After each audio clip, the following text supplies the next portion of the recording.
Hola, Ranting Dragon aquí con un nuevo video. Y hoy les quería hablar de por qué el lenguaje incluyente es una insensatez. Y lo voy a decir de la manera más amable posible, pero el lenguaje incluyente no tiene sentido. Y les voy a explicar el por qué en breve. Para comenzar hay que entender el español. Hay que entender de dónde se origina. El español es de lo que es categorizado como lenguas romances. El español, el italiano, etcétera. Son idiomas que derivan de la influencia del latín. El latín influyó mucho en casi todos los idiomas del mundo. Pero las lenguas romances en específico, bueno, casi todos los idiomas del mundo occidental. Algunos dicen que incluso un poco los de Asia, pero influyó por ejemplo en el español, en el alemán, el francés, el inglés, incluso el ruso. Y algunos dicen que incluso en otros, en el chino, incluso algunos dicen, porque el imperio romano se expandió mucho y algunos incluso dicen que llegaron romanos a China. Imagínense lo lejos que se movilizaron. Recordemos que el mundo no está en un vacío, no está cerrado.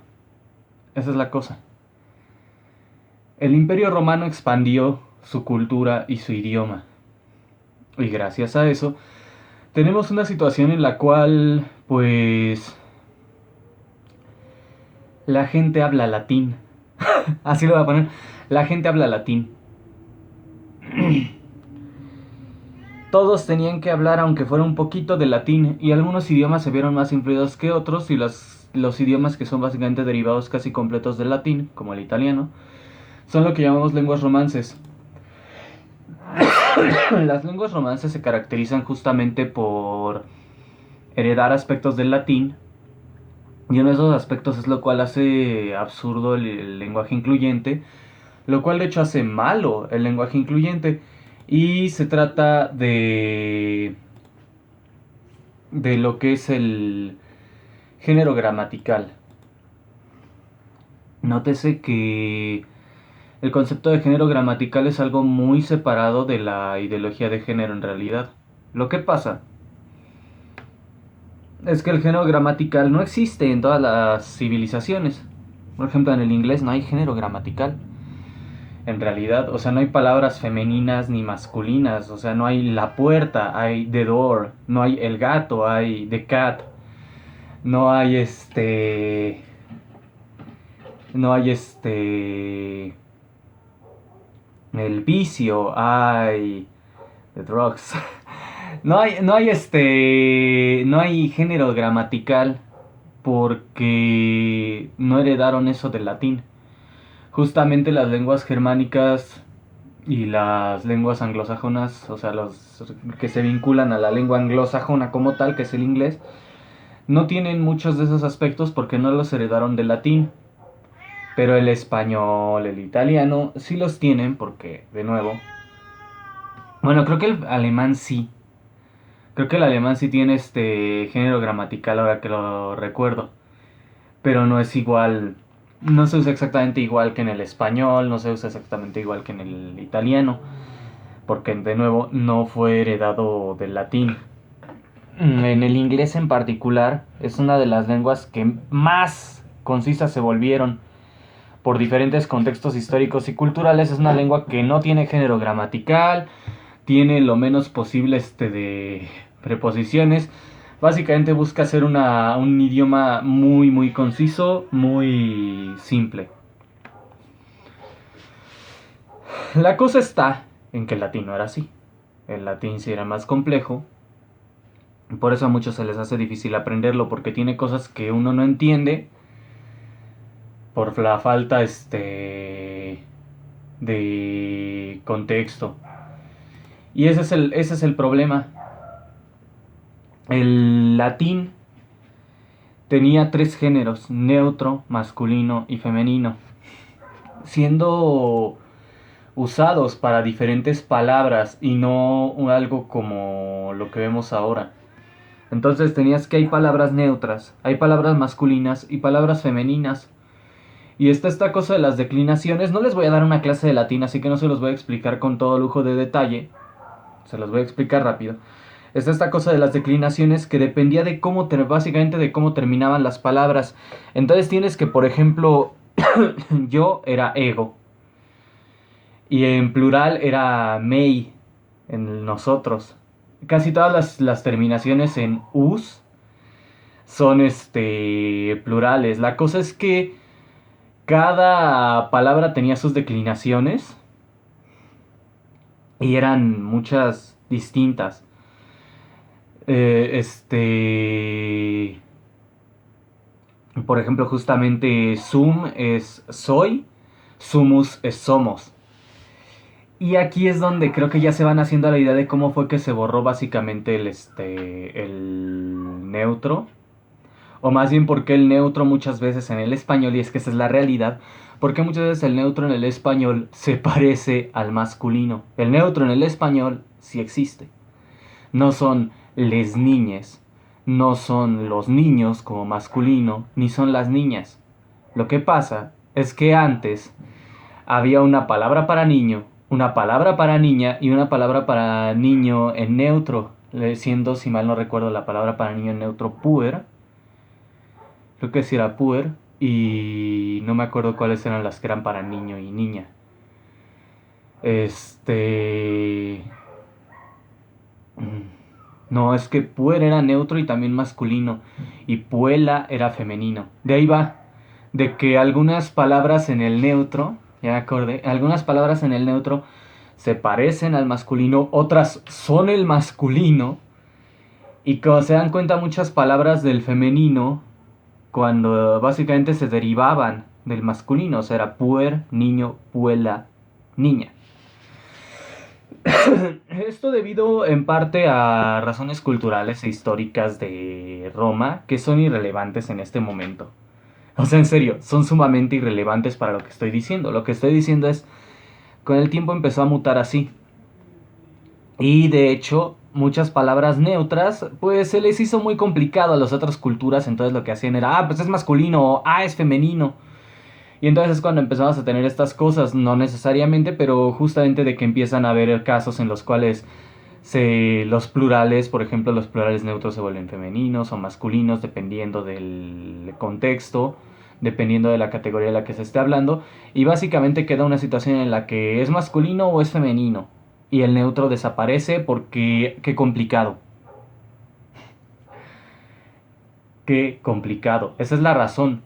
No es porque sexismo, no es porque las mujeres sean menos, no es porque todas esas estupideces, es porque muchas veces el neutro, qué complicado. Y muchas declinaciones se perdieron porque había que el dativo y que el genitivo y que etcétera. Y eso nosotros lo cambiamos y empezamos a meter preposiciones y cosas así. O sea, básicamente se, se separó de de la cosa el contexto. O sea, se separó del gato, ya no, solo había gato. Y no había palabra para gato en genitivo, ni en dativo, ni en acusativo. No, es gato y ya. No tiene una terminación extra que lo cambie de contexto, que era lo que tenía el latín, que era lo que lo hace más complicado, porque justamente en lugar de eso nosotros las poníamos, esas partes las poníamos en palabras separadas, en preposiciones, en artículos, en lugar de que estuviera en lo que es la palabra en sí, el concepto del gato. Separamos el concepto de los contextos del gato. Y ahí es donde empezó de nuevo, como se volvía todo muy complicado con las declinaciones y con que si es neutro y que si es masculino y que si es femenino, y como muchas declinaciones se parecían al masculino, por pura mala suerte muchas declinaciones del neutro se parecían al masculino, casi todos los plurales se volvieron masculinos. Esa es la cosa. Entonces, por ejemplo, cuando dices, no, pues que estamos todos aquí, el todos es neutro. O sea, si hablamos con contexto absoluto, es neutro. No es masculino, no es femenino. A menos que el contexto diga, estamos todos aquí y solo hay hombres. O a menos que digas, estamos todos aquí y solo hay mujeres, curiosamente, sigue siendo, aunque generalmente se usaría todas, por costumbre, sigue conservando el contexto neutro. de que es femenino, o sea, en realidad son puras mujeres, pero decimos todos, entonces sigue conservando el contexto neutro. Por el latín. Es todo por el latín. Por eso el lenguaje incluyente no tiene propósito ni sentido más allá de política. Por eso ha sido rechazado por la RAE. Porque no es una evolución natural. Una evolución natural sería más simple. O sea, una evolución natural sería que el idioma se volviera más simple, no más complicado. Teníamos neutros, teníamos neutros del latín y el español los descartó porque complicaban mucho las cosas. Entonces, al momento de crear el lenguaje incluyente, es una regresión en el idioma en ese sentido. Y encima de todo, de una forma gramáticamente arbitraria, sin mucho contexto ni siquiera cultural e histórico. Muchas de las cosas del latín justamente tenían un contexto histórico y cultural. Otro ejemplo es la palabra, el término hombre. Para el latín, el término hombre, homo, refiere a toda la humanidad. Es el hombre como humanidad, no como hombre como masculino. Ese era, si mal no recuerdo, vir o algo así, pero de ahí viene la palabra. La palabra virilidad viene de la palabra en latín de hombre. Y la palabra feminidad viene de la palabra en latín para mujer, que no me acuerdo, creo que era fémina, de hecho, que significaba hembra. Entonces, lo que tienes es una situación en la cual no es porque el hombre esté por encima de la mujer como en un contexto de intencionalidad del lenguaje, sino porque históricamente Homo era toda la pinche especie. Igual en el inglés. Este es más divertido porque en el inglés de hecho se quedaron. Man es hombre, woman es mujer. La razón por la que woman es mujer es porque en realidad el man es humano. El wo en woman viene de la palabra with, del inglés antiguo, que significa mujer. O sea, significa mujer, madre, esposa, etc. O sea, básicamente marca que es femenino. La palabra para hombre en el inglés antiguo era were. Eran were y with. De werewolf significa hombre lobo. De hecho, es algo que yo uso mucho en la versión en inglés de mis novelas. Cuando se refieren a mujeres lobo, se usa el término werewolf. Porque digo, es que históricamente así es. Porque si le llamara werewolf a una mujer, pues no. Porque el wer significa hombre. Y eran werman y wifman. Pero el werman les pareció complicado, les dio fastidio y se dieron cuenta. Pero si decimos que ese es humano y ese es humano hembra, así era. Aparte de todo, el man viene justamente de manus, si mal no recuerdo, que significa fuerza de trabajo. Entonces eran fuerza de trabajo y fuerza de trabajo mujer.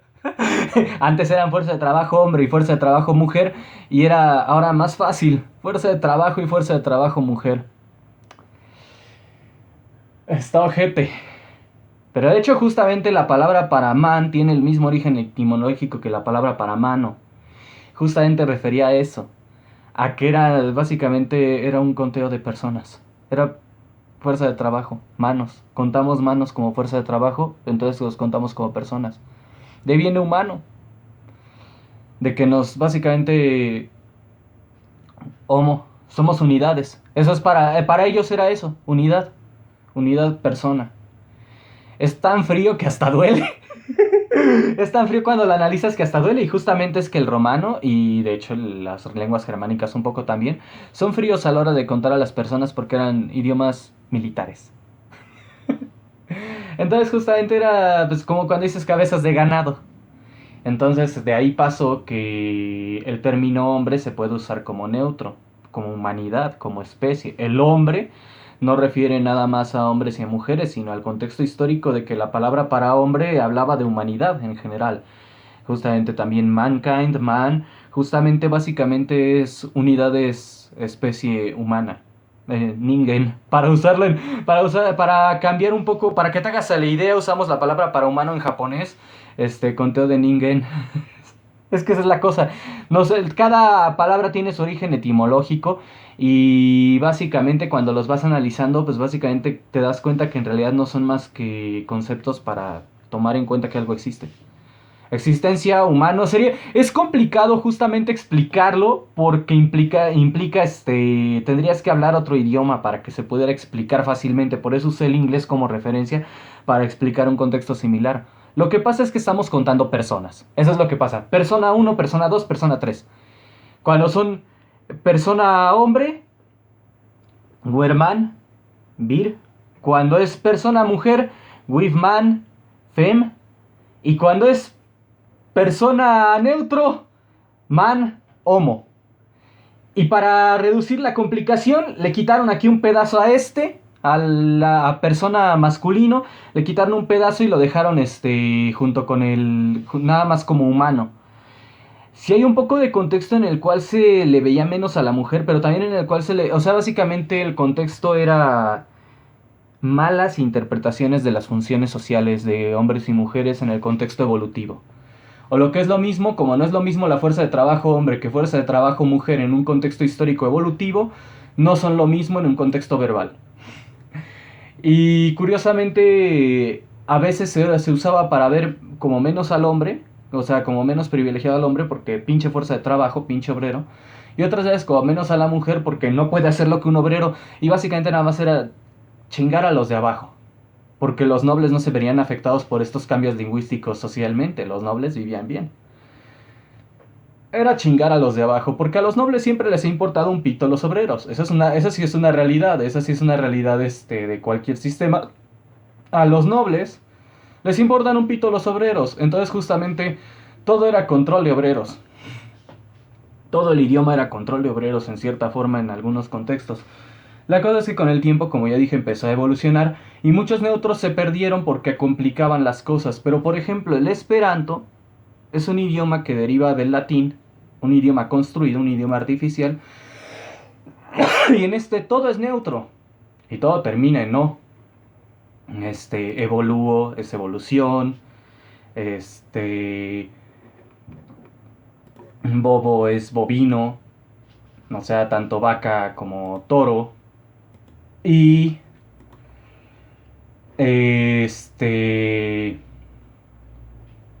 por ejemplo, ¿qué otro? Coco es gallina, si mal no recuerdo. Y lo que hacen es que cuando quieres hablar, bueno, gallina como de la especie. Y cuando quieres hablar del masculino, le agregas al inicio vir, por ejemplo, virbobo es toro. Y cuando quieres hablar de femenino, le agregas el ino al final, bovino es vaca. Entonces ya ahí el femenino y el masculino es agregando a la palabra un extra. Porque justamente todo es neutro, todo empieza neutro. Cato es gato, vircato es gato macho, catino es gata.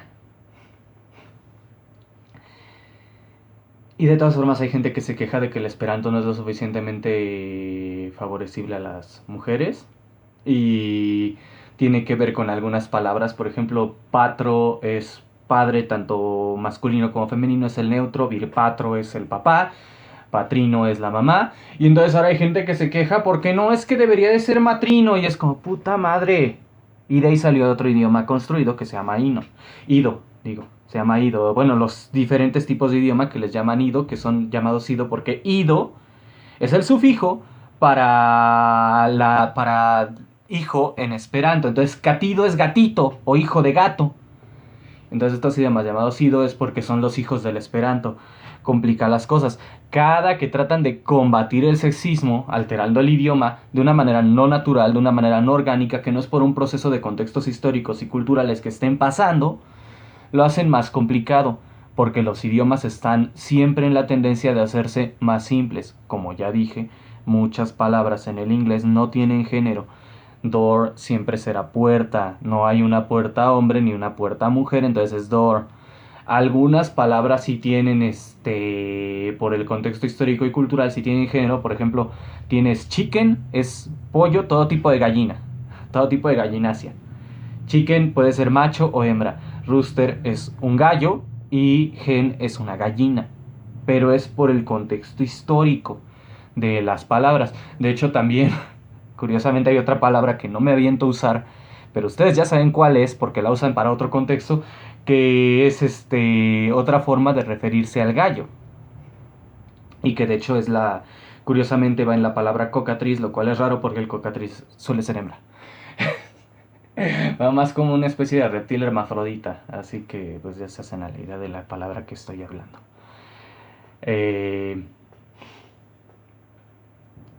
De hecho, los machos suelen nacer siendo basiliscos. Ya saben, ¿no? La mitología luego tiene unas cosas bien viajadas. Entonces, cocatriz es la hembra, basilisco es el macho. Rara vez sale un macho, tiene corona. Literalmente nace siendo el rey de las cocatriz y el rey de los dragones. Es una mamada. Pero justamente cuando entiendes de etimologías, incluso te haces a la idea de algunas otras. Y por ejemplo, hablando de dragones, la etimología de la palabra dragón. Es una etimología que para mí es muy curiosa. A mí de hecho me encantan las etimologías incluyendo de nombres. La etimología de la palabra dragón se me hace fascinante por una razón.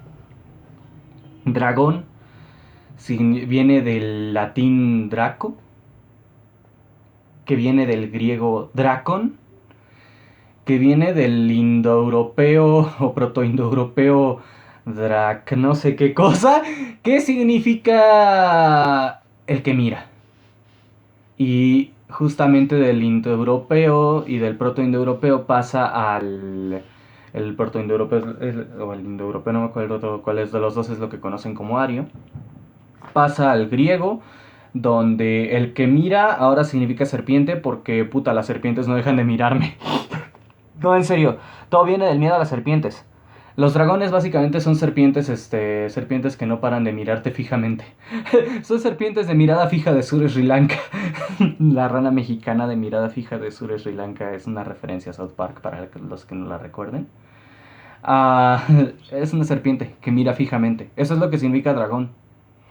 De hecho, es algo que yo he aprovechado mucho en algunos diseños que tengo para proyectos a futuro, que justamente es una cultura de dragones en la que toda su simbología son ojos. O sea, los cabrones tienen una obsesión con los ojos, pero no es porque por alguna cosa así como sobrenatural ni nada, sino porque dragón significa el que mira. Y ellos justamente, o sea, ellos son una de las primeras criaturas en tener lenguaje y justamente su concepto de ellos mismos lo adoptaron de algo parecido al indoeuropeo. Entonces, básicamente, ellos se llaman a sí mismos los que observan, y de ahí que toda su simbología son ojos, ojos por todos lados, ojos en la ropa, ojos en todo. Su bandera nacional es un puto ojo. Debido a que estaba muy mal escrita ese mundo, tengo que retrabajarlo, pero tengo las ideas ahí justamente de cómo funciona así. O sea, ese mundo lo ideé cuando tenía 16 años, entonces está muy pinche mal escrito. Llevo mucho tiempo como escritor. Había muchos hoyos en la trama, incoherencias, y pues tengo que repararlo. Pero la cosa es que justamente de ahí viene, o sea, básicamente esa civilización entera está obsesionada con los ojos porque para ellos los ojos son su símbolo, el equivalente al símbolo de la personita, del humano. Justamente ese símbolo del humano, de la personita, es, de nuevo, conteo de personas, pero para ellos su símbolo eran los ojos, ¿no? Entonces, básicamente su existencia se simboliza así como nosotros tenemos el monito de palo del humano. El lenguaje incluyente, de nuevo, el lenguaje incluyente no tiene estos fundamentos, porque el lenguaje incluyente en lo que se basa es en arbitrariedades que se le han ocurrido a personas que vienen de universidades. Esa es la realidad. Son personas que no entienden del todo incluso lo que tendrían incluso lo que tendrían que trabajar. O sea, si hay cosas, esta es la cosa, si hay cosas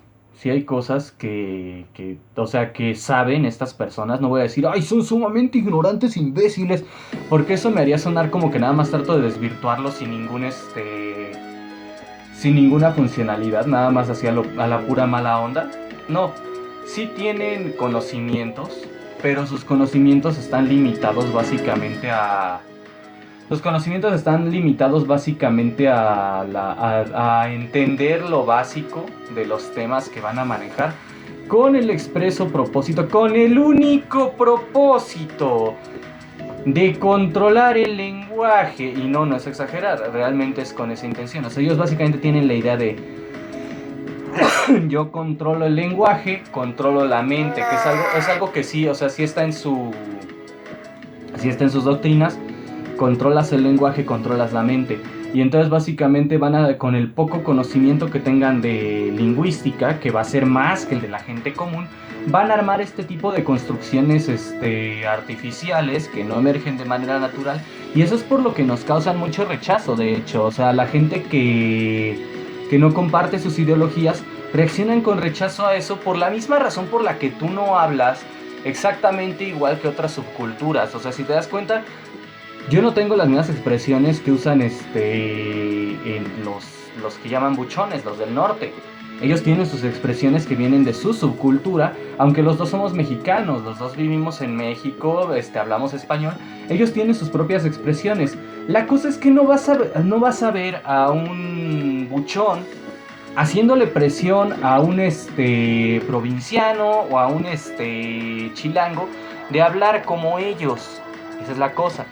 Muchas subculturas tienen su propia forma de hablar e incluso hay variantes del español, hay variantes del vernacular español dependiendo del territorio. Por ejemplo, tengo amigos que son de Argentina, tengo amigos que son de Venezuela, tengo amigos que son de Colombia y a veces no les entiendo un pito de lo que dicen. Incluso entre ellos, y es lo que me explican algunos, tienen ciertos modismos dependiendo de las regiones. De nuevo, son cuestiones de cultura, de subcultura, etcétera.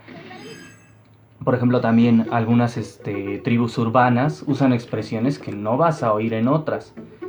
Y eso es para donde va mi explicación. Todas estas subculturas tienen la peculiaridad de que eso es un identificador de su subcultura. O sea, si tú usas expresiones que usan, por ejemplo, no sé, digamos los punks, pues es porque te identificas como parte de la subcultura punk. Si tú usas expresiones que usarían los emos, es porque tú te identificas con la subcultura emo. Si tú usas expresiones, y por ejemplo una subcultura que ha adoptado expresiones, muchas subculturas adoptan expresiones extranjeras. Por ejemplo, yo uso mucho expresiones como cool y cosas así, porque a mí se me pegó la subcultura justamente de los intentos de cool de los 80s y 90s. Entonces a mí se me pegaron muchas expresiones como cool, brother, radical. Si alguna vez han visto cómo hablaban en Rocket Power, se me ha ido quitando por tanto ver a Dross, pero así hablaba yo cuando, o sea, justamente a mí se me pegaron las expresiones de Rocket Power al punto de que el vecino marciano ya no me soportaba y me trató de romper la nariz por hablar así. No es broma. No es broma. A uno se le pegan las cosas de la subcultura en la cual uno quiere encajar, que en este caso era ser cool. Yo cuando era más joven quería ser cool a la de a huevo. O sea, cuando iba en la primaria y en la secundaria. Y el vecino marciano no me soportaba por eso. En cambio, el vecino marciano, por ejemplo, se le pegaron muchas expresiones de subculturas más modernas que yo no entiendo. O por ejemplo este tiempo en el cual por la influencia justamente de Sudamérica muchos de mis amigos usaban la expresión pana para referirse a amigos, y pues yo entendía de dónde venía porque yo ya tenía amigos de Sudamérica, de Colombia, de Argentina, de Venezuela, entendía lo que significaba pana, pero lo juro que a mí no me gustaba cuando mis amigos me llamaban pana, porque era como, dude, tú eres más mexicano que el nopal, bro. Y después me decían, pero tú me llamas Dudy, bro, y tú no eres gringo, dude. Bueno, pana. Pero y entonces fue cuando dije, pues ya que. Pero yo uso mucho el dude, por ejemplo, el bro, porque todavía se me pegaron. Justamente son cuestiones de subculturas, de la subcultura en la que estoy. Y por ejemplo, tengo amigos que son de subculturas otakus y que sí usan expresiones del japonés. Algunos, más educados que otro en cuanto al tema, las usan de una manera muy, muy exacta y muy, muy apropiada, que hasta dices, dude, es que sí le sabe el cabrón. Y otros las usan de la manera, ya saben, ¿no? El otaku estereotípico, y dicen, y te das cuenta y dices, pues no le sabes. Pero por ejemplo a muchos se les está pegando ahorita el cute y el kawaii para referirse a las cosas adorables y tiernas. Y yo en lugar de eso, o sea, sí se me pegan un poco, pero los uso menos porque me da algo de penita, entonces uso expresiones, graciosas, como por ejemplo, todo lo que me parece adorable, aunque sea un Godzilla de 20 metros, digo que está chiquito. Porque me pareció adorable y no está chiquito, pero me pareció adorable y entonces uso la expresión chiquito para referirme a eso. Y esa es una expresión muy mía, pero ahora imagínate si yo llegara y te jodiera y cada que tú dijeras, no lo sé, cute, o kawaii, o lindo, o la verga que quieras, yo llegaría y te dijera, no, es chiquito, hijo de tu puta madre, y hasta te quisiera golpear por eso, porque tú no estás diciendo chiquito y yo sí. ¿Te parecería sano? ¿Ahora entiendes por qué nos cagas, Sandra? ¿Ahora entiendes por qué no nos agradas? Y sí, esto va muy directo a Andra porque es un ejemplo de eso. Es un ejemplo de alguien que si no le llamas compañero te la hace de tos. Si quieres usar el lenguaje incluyente en tu pinche subcultura de mongoloides, úsalo. Si tú quieres usar el X o el arroba o lo que sea para marcar tu neutro a la hora de escribir, úsalo. Pero en textos formales yo no voy a poder usar chiquito a la hora de referirme a un Godzilla de 3 metros porque me pareció agradable y adorable. 30 metros, corrijo. No puedes usar kawaii para referirte al gato orgánico en un documento oficial. Y de hecho hay ciertas terminologías oficiales para referir a lo mismo.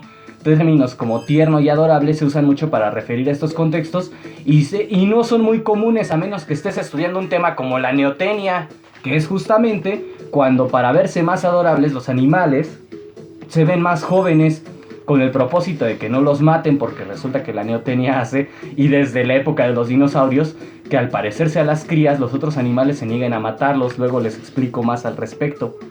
La cosa está en que, pues sí, o sea, técnicamente incluso mi forma de decirle chiquito es válida, aunque yo ya sé que es un acto de mi propio reflejo mental y de mi oligofrenia personal, y es algo que no creo que pegue y que probablemente la gente verá como una idiosincrasia, y cada que me oigan decirlo van a decir, así habla Ranting, está hablando de que es adorable, aunque sí, ya vimos que es una cosa enorme a lo que le llamo así, acostúmbrate, es cosa de su rareza, pero yo no puedo presionar a otros a que lo hagan. Tú no puedes hacer que tu subcultura presione a otros a que lo hagan. Por ejemplo, los emos se les dio mucho eso y es una subcultura bien pitera. Se les dio mucho eso de hablar en dinosaurio y pues eran pendejadas. Y no pegó con ninguna otra subcultura porque eran pendejadas, pero ellos lo hacen y muy, muy su pedo. La bronca con los emos son de otras conductas que tienen, no de que quieran hablar en dinosaurio. No pegó. Y ni siquiera lo entiendo bien, solo sé que era algo que hacían los emos porque me lo explicó mi hermana, porque ella sí estaba más vinculada a los emos. El vecino marciano tuvo que aguantar a muchos emos un tiempo porque a ella le tocó todavía la época en la que había más auge de los emos. A mí me tocó justamente mi generación era la que los odiaba y su generación era la que eran emos. Y somos la misma generación, nada más por una diferencia de 2 años.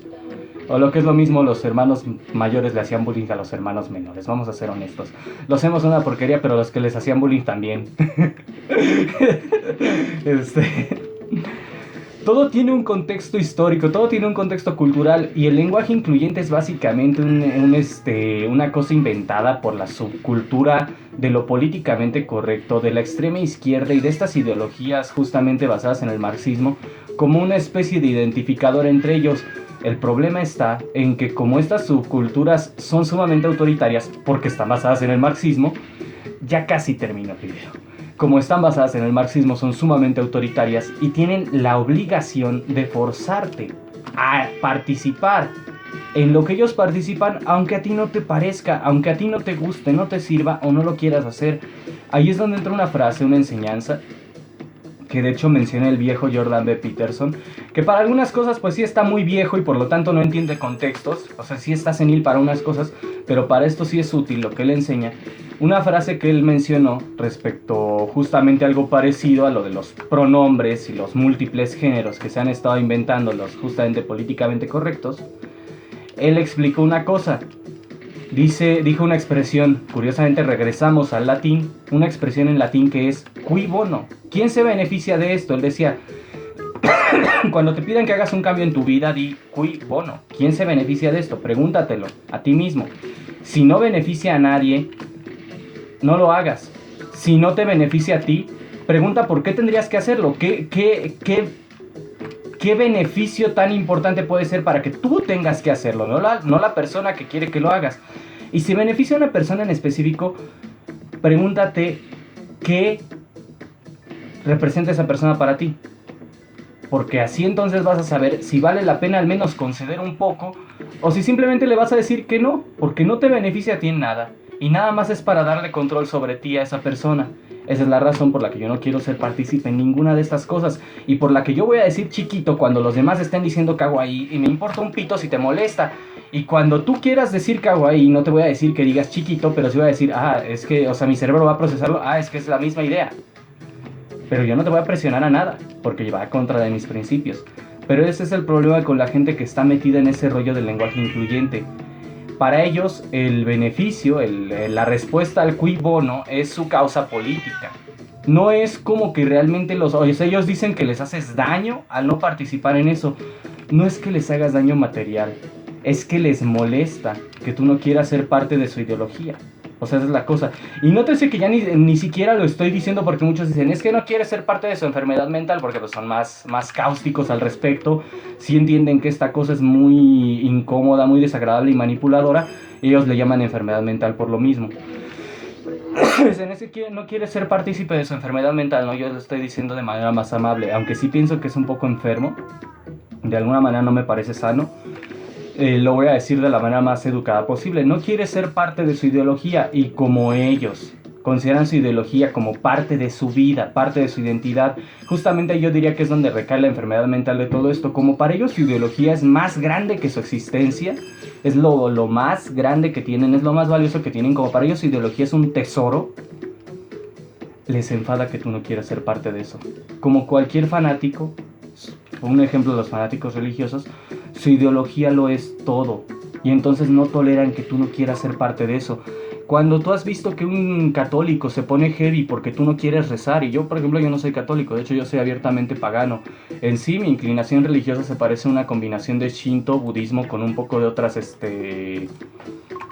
religiones paganas. Ni siquiera soy parte de una religión organizada, sino que observo la espiritualidad de diferentes culturas y veo que cuela en la realidad, que se conecta con la realidad, y decir, bueno, es que sí, aquí vemos claramente que esto parece ser más parecido a lo que está ocurriendo en la realidad, que estos fenómenos inexplicables se asemejan mucho más a esto de lo que se asemejan a lo que enseñan en otras religiones, y yo voy tomando de lo que funciona y de lo que no. Que de hecho era como se formó justamente el Shinto y el budismo, de observar el entorno espiritual, porque sí hay un entorno espiritual, y quien me diga que no es porque no tiene espiritualidad.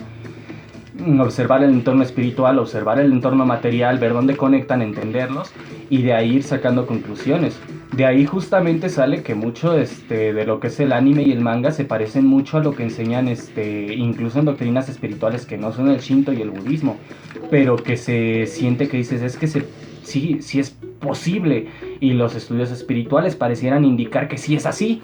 Por ejemplo, el hecho de que, pues, te tengo una sorpresa, no existe el cielo ni el infierno, sino como lo plantea Shaman King, depende de cómo sientes que te va. Y la gente que está convencida que ve en un lugar va a crear ese lugar en el lado de los espíritus, pero espiritualmente no hay cielo ni infierno. Así que no te preocupes tanto, mejor preocúpate por ser una buena persona sin esperar recompensa ni castigo, que es algo que de hecho también enseña el budismo.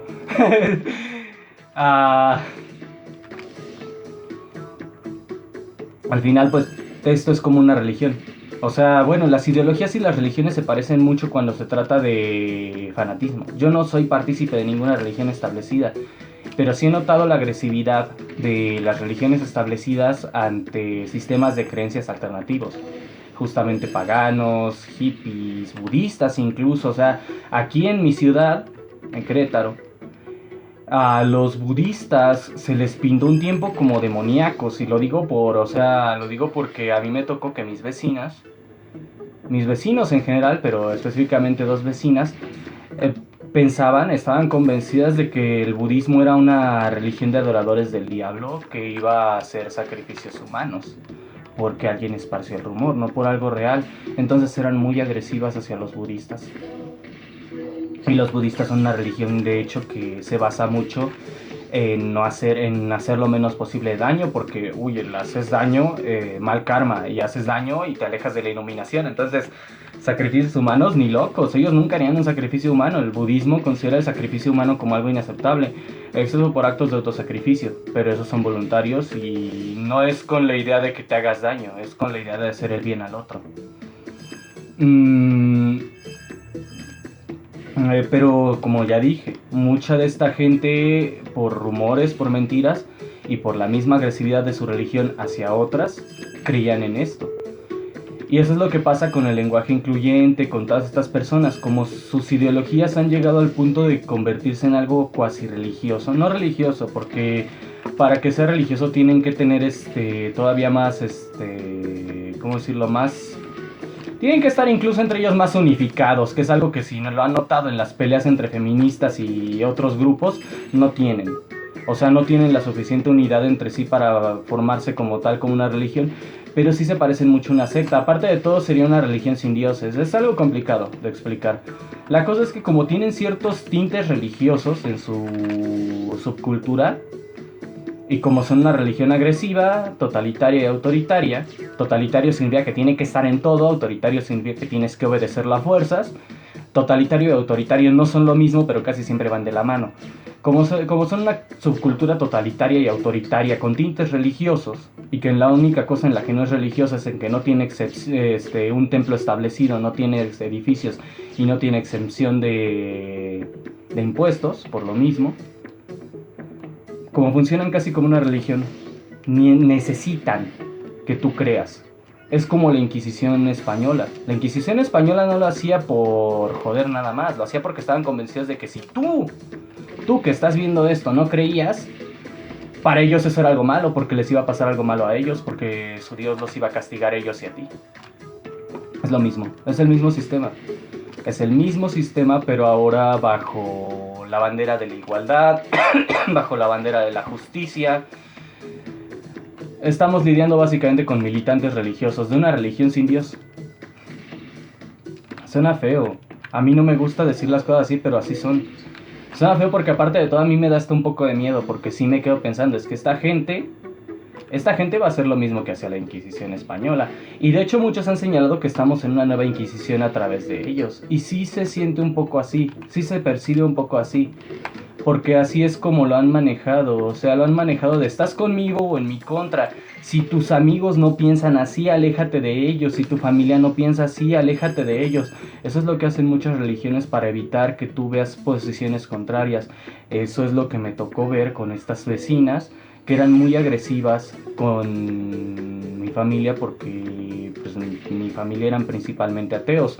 Ahora imagínense que yo básicamente era pagano, o sea, yo soy pagano. Imagínense cómo me veían a mí. Literalmente creían que yo estaba poseído por alguna fuerza maligna. No lo estoy. Yo soy la fuerza maligna. Estaban tan convencidos de que yo estaba poseído que algunas de estas personas sí le llegaron a decir que yo era el hijo del diablo, que yo estaba poseído por el diablo, y en parte porque estaban convencidos de que el anime era demoníaco, y pues a mí me encanta el anime desde que tenía 7 años y empecé a ver la visión de Scaflón en el canal 7 y quedé obsesionado con una niña con orejas de gato llamada Merle. Por eso soy furro. Gracias, anime, me hiciste furro. La cosa es esta. Esta gente considera peligroso para sí mismos la existencia de alguien que no crea. Por eso son así. Por eso Andra se pone tan heavy si no le llamas compañere. Porque si no le llamas compañere, eres un puto hereje y tienes que morir. O ser detenido o convertido. Esa es la cosa. Para ellos eso es herejía. Para ellos el no decirle compañero es herejía. Estás cometiendo un pecado. Estás cometiendo un acto prohibido e inmoral. Es lo mismo. Y no tiene ningún fundamento lingüístico, porque nuestra lingüística ya es establecida de una forma por nuestro contexto histórico. Con el tiempo, nuestra lingüística sí podría sufrir cambios, pero no serían de esa forma. No serían tan radicales como lo que estas personas quieren. O sea, lo que pasa es que se volvería cada vez más simple, no más complicado. En lugar de que se volviera el lenguaje incluyente, probablemente empezaría a desaparecer el femenino de algunas palabras que tienen masculino y femenino, y en otras, dependiendo justamente muchas veces hasta del contexto, en otras que tienen masculino y femenino podría ser que desapareciera el masculino, dependiendo mucho del contexto cultural. La cosa es que se volvería más simple. El idioma se va simplificando y es cuando tienes cosas como el inglés, donde no hay masculino y femenino, solo hay cosas. O por ejemplo, tienes algunos idiomas eslávicos en los que a los bebés antes del año se les describe como eso. No antes de que empiecen a hablar, de hecho, o sea, los bebés antes prelingüísticos les llaman en la ciencia. Los bebés prelingüísticos, los niños que todavía no hablan, se clasifican como eso y no como él o ella. O sea, puede ser un niño o una niña, pero es eso hasta que empieza a hablar. Y entonces cuando empieza a hablar ya deciden, ya basado en su anatomía, dicen pues es niño o es niña. Pero antes de que hable es eso, porque no piensa, entonces es una cosa. El contexto histórico eslavo. De hecho, justamente en el esperanto funciona así por la influencia del eslavo. Tienes lin y shin, que es él y ella. Y tienes yin, que es eso, el neutro, que aquí también lo tenemos. Eso, justamente en el inglés es it. Y para todos los bebés prelingüísticos se usa el término shin. Eso, yin. Para los niños y niñas, dependiendo de si es niño o niña, lin o shin. Como ven, no hay más pronombres. En el español sí hay un pronombre neutro. Así que, Andra, te llamo eso, porque entonces te voy a llamar eso. No L, no ella. Eso es el neutro del español. Lamentablemente así es. Así funcionan. ¿Te ofende? ¿No te gusta? Así es. ¿Por qué? Porque así funciona el idioma. Y porque no vas a forzar agresivamente a que eso cambie. Puedes persuadir a la gente de tu subcultura. Puedes conseguir que el cambio ocurra naturalmente si tu subcultura pues no va a hacerse tan popular, y de todas formas no va a ser va a ser parte de la gramática de tu subcultura y no va a ser parte del idioma formal, así que no lo escribas en documentos formales. Pero no puedes obligarlos. No puedes obligar a nadie. Yo no puedo obligar a nadie a decirle chiquito a mi gato cuando ya está gordo. Y yo no puedo obligar a nadie a decir bro y dude en lugar de pana. Aunque sí preferiría que dijeran bro y dude en lugar de pana. No puedo obligarlos. Por eso no funciona el lenguaje incluyente, porque es presión, porque no hay un contexto histórico, no hay un contexto cultural, no hay un contexto gramatical, y es parte de una subcultura que honestamente a muchos ya hasta nos tiene cansados. Bueno, eso es todo por hoy. Ranting Dragon se despide y que tengan un excelente día.